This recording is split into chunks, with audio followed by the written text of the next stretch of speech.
Hi friends, welcome to Photoshopics. ఇవాళ topic ఏంటంటే కొత్తగా కెమెరా కొనే వాళ్ళకి ఉండే కొన్ని డౌట్స్, అలాగే ఆల్రెడీ కొని ఉన్న వాళ్ళకు ఉన్న కొన్ని మిత్స్ అనమాట, అంటే అపోహలు. సో అవి పాయింట్స్ వైజ్గా చూద్దాం. ఫస్ట్ పాయింట్ వచ్చేసి మోర్ ఎక్స్పెన్సివ్ మీన్స్ బెటర్, అంటే ఖరీదైన కెమెరా ఉంటే చాలా మంచిది అనేసి అనుకుంటూ ఉంటారు. ఇది ఫస్ట్ పాయింట్. ఇది ఎంతవరకు నిజం?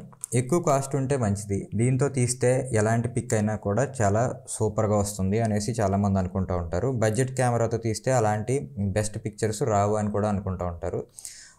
ఇక్కడ బడ్జెట్ అనేది ఎప్పుడు బెస్ట్ పిక్చర్స్ని అయితే ఇవ్వదు, ఎందుకంటే కెమెరాని హ్యాండిల్ చేసేది మనం. సో మనం ఎంత క్రియేటివ్గా ఉన్నాం, మనం ఎంత నాలెడ్జ్డ్ పర్సన్ అనే దానిపై డిపెండ్ అయ్యి పిక్చర్స్ రావడం, అలాగే పిక్చర్ అనేది లైటింగ్ మీద, అలాగే మనం యూస్ చేసే లెన్స్ మీద, అన్నిటి మీద డిపెండ్ అయ్యి ఉంటుంది. అంతే తప్ప ఒక బెస్ట్ బ్రాండ్, అంటే ఇది బెస్ట్ అనే బ్రాండ్ అంటూ ఉండదు. ఏ కెమెరా అయినా కూడా బెస్టే.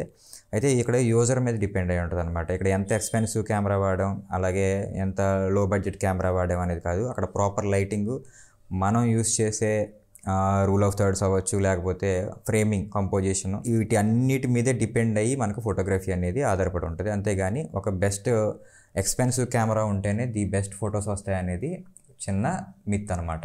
నెక్స్ట్ పాయింట్ వచ్చేసి వన్ సైజ్ ఫిట్ ఆల్.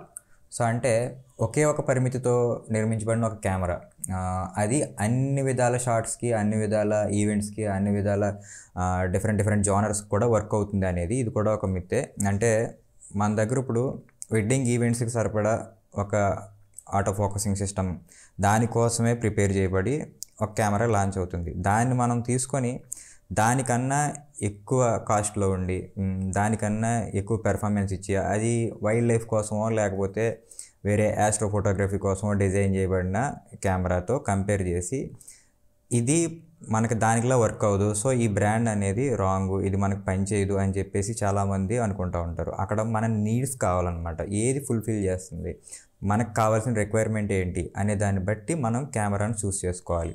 అంతేగాని మన నీడ్స్ కన్నా దాటి బయట మార్కెట్లో ఇది ఉంది కాబట్టి అది ఎప్పుడు కూడా తీసుకోకూడదు. సో ఇక్కడ పాయింట్ ఏంటంటే ఒకే ఒక కెమెరా అన్ని జోనర్స్ని ఫుల్ఫిల్ చేస్తుందా అంటే చేయలేకపోవచ్చు. అక్కడ డిపెండ్ అనమాట, మనం దేనికోసం కొన్నాం, దాన్ని మళ్ళీ దేనికోసం యూస్ చేయాలనుకుంటున్నాం. సో అలా యూస్ చేయాలనుకుంటే మీ దగ్గర ఉన్న ఏదైతే నాలెడ్జ్ ఉందో దాన్ని ఇంకాస్త గెయిన్ చేసి ఇలా కూడా వాడి చూద్దామని ప్రయోగం చేయాలి తప్ప ఖచ్చితంగా ఆ కెమెరా అయితే దానికోసం ప్రిపేర్ చేయలేదు, అది మాత్రం గమనించాలి. నెక్స్ట్ పాయింట్ వచ్చేసి newer always means better.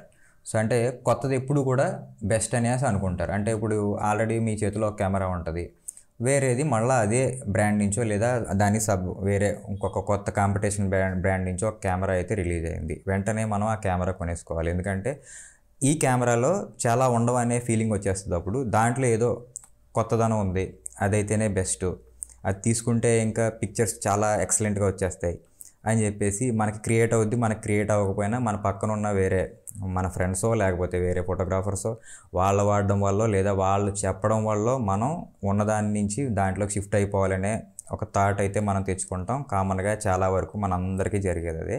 So అలా ఎప్పుడు కూడా డిసైడ్ అవ్వకూడదు. సో కొత్తది వచ్చిందంటే వాళ్ళు మార్కెటింగ్ చేసుకోవడం కోసం, వాళ్ళు ఇంకొక జానర్ని ఇంకొంచెం ముందుకు తీసుకెళ్ళడం కోసం, వాళ్ళు వైల్డ్ లైఫ్ కోసం తయారు చేయొచ్చు, లేదా వెడ్డింగ్స్ కోసమే తయారు చేయొచ్చు, లేదా వాళ్ళు ఇంకా ముందుకి కొత్త టెక్నాలజీ తీసుకొచ్చి అప్డేట్ చేయాలని చెప్పి ఇంకొక బాడీ తయారు చేయొచ్చు.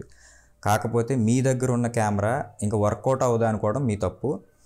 ఎప్పుడు కూడా అలా దానికి టెంప్ట్ అవ్వకూడదు. సో మన దగ్గర ఉన్నది మన నీడ్స్ సరిపెడుతుందా, ఖచ్చితంగా దీంట్లో ఉండాలి. ఇక్కడ కావాల్సింది ఏంటంటే అప్గ్రేడ్ అనేది బాడీలో కాదు, సో మన స్కిల్స్లో అప్గ్రేడ్ అవ్వాలి, మన లెన్స్లో అప్గ్రేడ్ అవ్వాలి, లైటింగ్ డిపార్ట్మెంట్లో అప్గ్రేడ్ అవ్వాలి. అంతే తప్ప బ్రాండ్ ఏదో లాంచ్ చేసిందని చెప్పి టెంప్ట్ అయిపోకూడదు. సో నెక్స్ట్ పాయింట్ వచ్చేసి మెగాపిక్సెల్స్ ఆర్ ఎవ్రీథింగ్. సో ఇక్కడ మనకి మెగాపిక్సెల్ కౌంట్ అనేది చాలా పాపులర్ అయిపోయింది అనమాట. ఇది స్మార్ట్ ఫోన్స్లో అయినా అంతే, లేదంటే ఇప్పుడు మనకి కెమెరా బ్రాండ్స్లో కూడా అంతే. ఇప్పుడు 60 మెగాపిక్సెల్, 45 మెగాపిక్సెల్ ఎంత ఉంది, లేదా ఇప్పుడు శాంసంగ్ లాంటి మొబైల్స్లో 200 మెగాపిక్సెల్ ఉంది సో అని అనుకుంటాం. సో ఇక్కడ మెగాపిక్సెల్ అనేది ఇంపార్టెంట్, కానీ అన్ని ఈవెంట్స్కి, అన్ని రకాల జానర్స్కి ఇంపార్టెంట్ కాదు.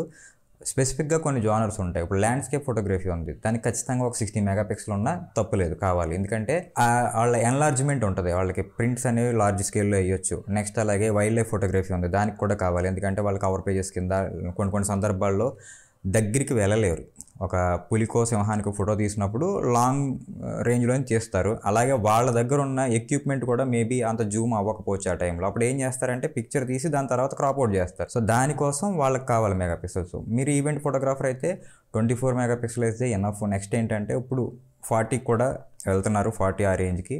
సో అది మీరు పిక్సెల్ పేపర్ అయితే మీరు కూడా క్రాప్ చేసుకునే వెసులుబాటు ఇష్టపడతారైతే, మీ దగ్గర జూమ్ లెన్సెస్ అంతా ప్రాపర్గా లేనట్టయితే, సో మేము కొన్నిసార్లు క్రాప్ మీద డిపెండ్ అవ్వాల్సి వచ్చిన సిచ్యువేషన్ ఉందనుకుంటే అలాంటప్పుడు వెళ్ళొచ్చు. లేదు అంత ఎక్విప్మెంట్ మన దగ్గర ఉంది అయినప్పటికీ మేము 40 మెగాపిక్సెల్ ఇష్టపడతామంటే, సో 40 మెగాపిక్సెల్ 60 మెగాపిక్సెల్లో ఏముందంటే కొన్ని డౌన్ స్కేల్ అంటే మనకు ఇబ్బందులు కూడా ఉన్నాయి కొన్ని.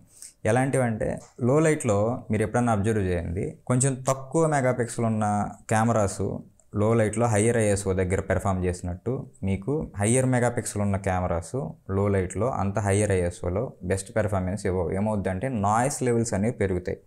సో అది అబ్జర్వ్ చేస్తే మీకు తెలుస్తుంది. అంటే ఒక 2000 3000 ఐఎస్ఓ వేసినప్పుడు లోగా ఒక 24 మెగాపిక్సెల్ కెమెరా ఇచ్చిన ఏదైతే డెప్త్ ఉందో, అలాగే ఏదైతే నాయిస్ లెవెల్స్ కరెక్ట్గా ఉన్నాయో, అదే 3000 ఐఎస్ఓ దగ్గర ఈ 60 మెగాపిక్సెల్ ఇలాంటి కెమెరాస్ కొంచెం ఎక్కువ నాయిస్ని ఇస్తాయి. అది అబ్జర్వ్ చేస్తే తెలుస్తుంది. Same lighting, same situation, same shutter speed అన్నీ ఎగ్జాక్ట్గా ఉన్నప్పుడు.